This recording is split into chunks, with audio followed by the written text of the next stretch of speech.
Welcome back to the show, everybody. Check out these headlines, and boy, do we have them here.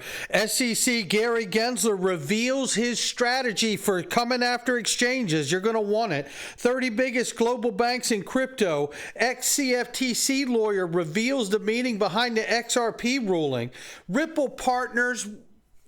You're not even going to believe this. Ripple partner Novati is partnered with multiple systemically important providers and institutions, ladies and gentlemen. And the BRICS coalition coming up, Latin America, Chinese yuan, what's going on there? And what about this? The president of Eritrea in a reset speech and what the Russia and Ukraine conflict is really about? Oh, you definitely going to want that. Somebody roll that beautiful intro.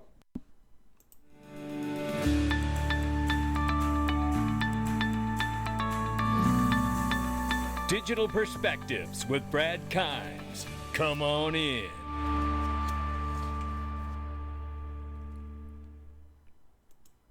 Welcome back to the show, everybody. You can follow us on Twitter and YouTube for exclusive content. Right now, cryptocurrency market cap is at $1.23 trillion. It's up 0.09% in the last 24.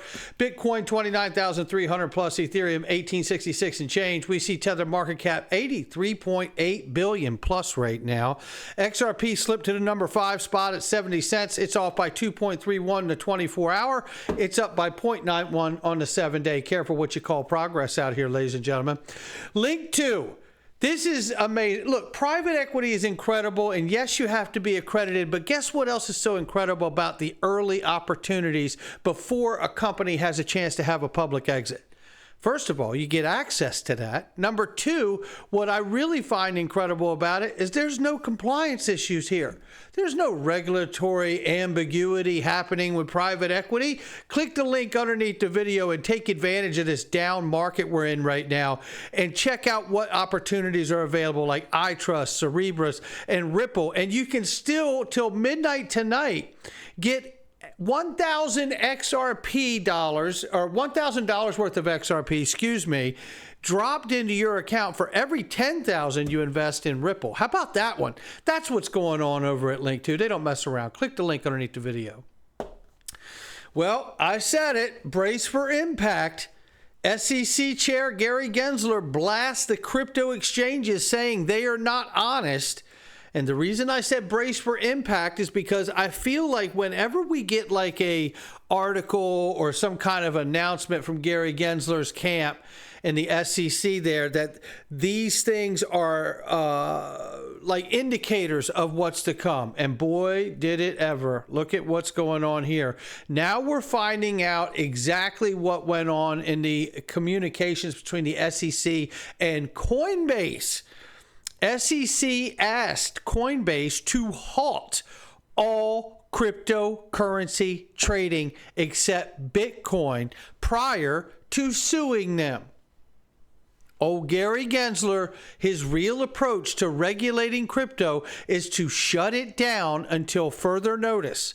Only one group of people benefits from that style of regulation, and it's not retail investors. It's central monopolists. Don't believe it. It's still true. Gary Gensler is in the process of handicapping the bottleneck of how you get into the digital asset space. It's through the exchanges. And by crippling them and trying to get them to halt all cryptocurrency trading, it will cripple them monetarily. They will have no money to fight the SEC, and at some point will have to wave a white flag and sell their business to the central monopolists.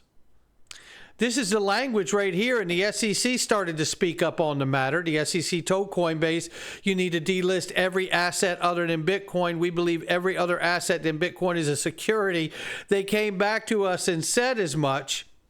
This is what they said. Armstrong revealed it. We believe every asset other than Bitcoin is a security, Armstrong said. And we said, well, how are you coming to that conclusion? Because that's not our interpretation of the law. And they said, we're not going to explain it to you. You need to delist every asset other than Bitcoin. If that isn't crooked, I don't know what else is.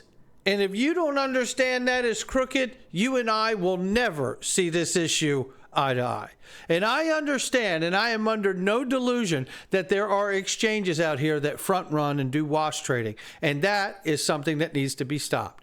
But you do not have to force a cryptocurrency platform to delist every asset except Bitcoin, which, by the way, they refuse to acknowledge that Department of Homeland Security has interviewed the people that created Bitcoin. They won't reveal who it is. They act like they don't know who it is. And I tell you, what if it was a bad actor country like China or North Korea? You know, these are the questions that are baffling. And why is Gary Gensler still thumping the ground, giving Bitcoin clarity when there's been no real acknowledgement over who really created the asset? And why are those public disclosures not being made, Gary? Well, here we see central monopolists, according to research by CoinGecko, 2/3 of the 30 biggest global banks by asset under management support crypto trading through regulated exchanges. Furthermore, around 74% of the top 50 banks worldwide support crypto trading by connecting to regulated exchanges. You know, again, this makes it easy for me to see what's going on here. We are, I believe, my opinion, right, that we're watching the SEC, which is under regulatory capture, do nothing to protect the retail investor and do everything to aid and abet the central monopolists. XRP court ruling. Former CFTC lawyer reveals the real meaning of the XRP ruling here. I want to go right to his thread. I'll be quick as I move through this, but I think you're going to want it. Continue to hear commentators saying Judge Torres held that XRP is a security when sold to institutions and not a security when sold to retail. This is incorrect. Judge Torres held that XRP itself is not a security, but it can be sold as part of a security. That is the key. I'm not going to read this whole thread here because we got a lot more to go over today. But, you know, that is the key thing to take away here, right? That's the key thing.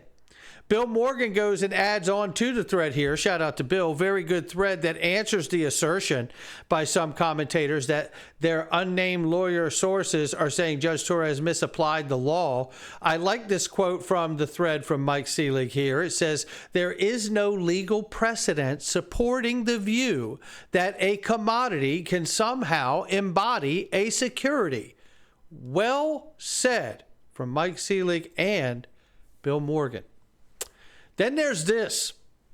Ripple partner Novati Payments CEO Mark Healy outlines company's mission and quarterly results. We're experiencing mega trends towards digital commerce, digital transformation inside companies and organizations. Let's go down here to this one. This is the one you're going to want. Before we start, you'll see Ripple here. You'll see Apple Pay, Alipay, Visa, MasterCard, all the names here. Stellar's there, right?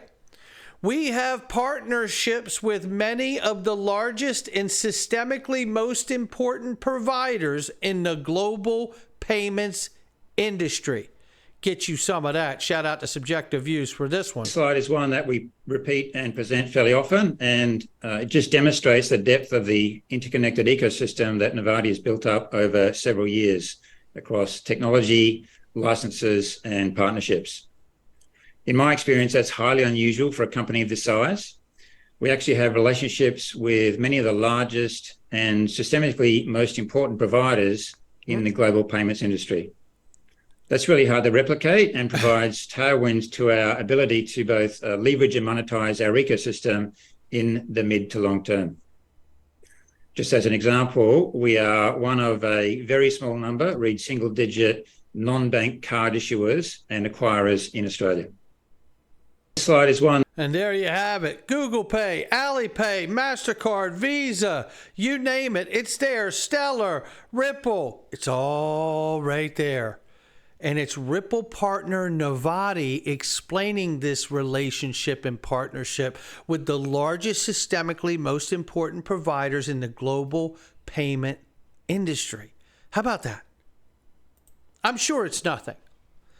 Then it's a reminder right here, and I'm not going to play this clip, but it's a great clip of the BRICS coalition and the power of the BRICS coalition as it's moving towards getting Saudi Arabia and other Middle East countries to join BRICS.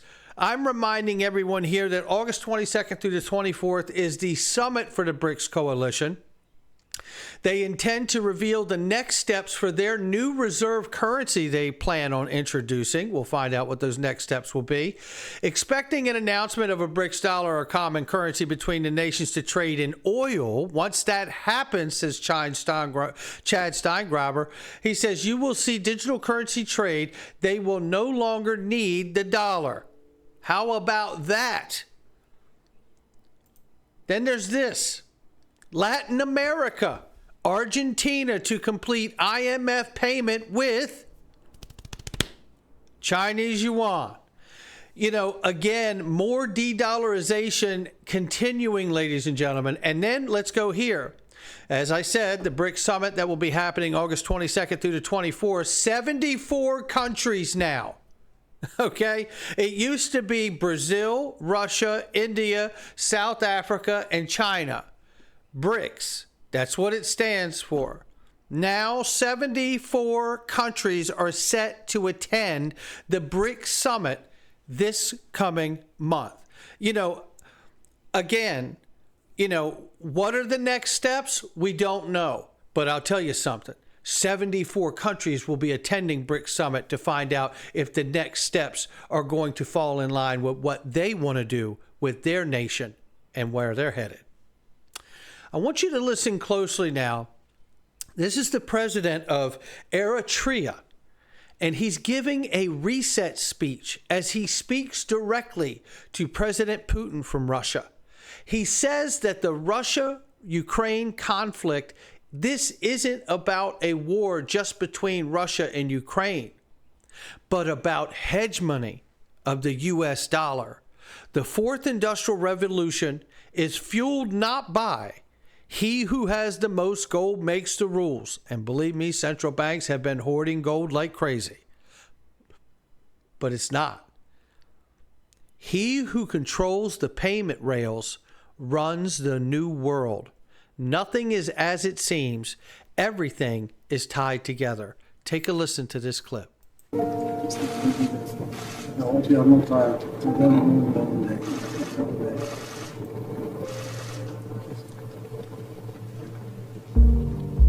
I was patient listening to people talking on these meetings, and one issue that worries me, I just want to articulate that issue and say our views, at least how we see the situation from our perspective.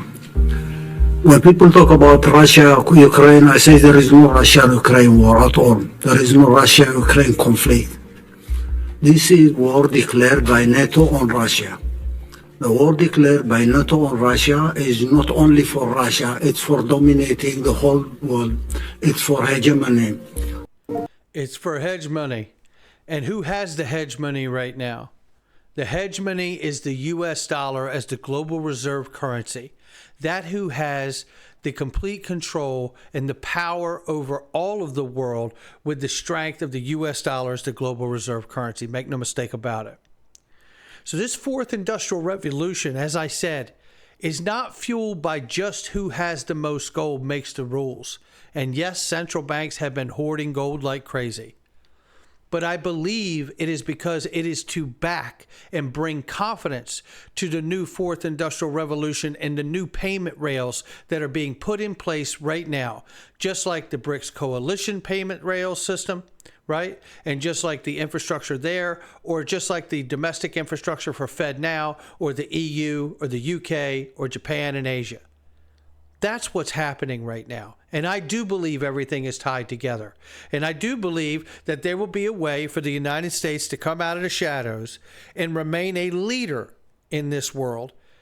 And whether it has hegemony or not, I can't answer. But what I can tell you is I do not find the success and the progress and the things that are happening with Ripple and the ledger for central banks as a mutually exclusive event to what's happening in the world. Palau, Hong Kong Monetary Authority Central Bank, Montenegro, Colombia, Bhutan, and these are just the 5 that we know about. Not financial advice from me or anyone else. It's just my digital perspectives. I'll catch all of you on the next one.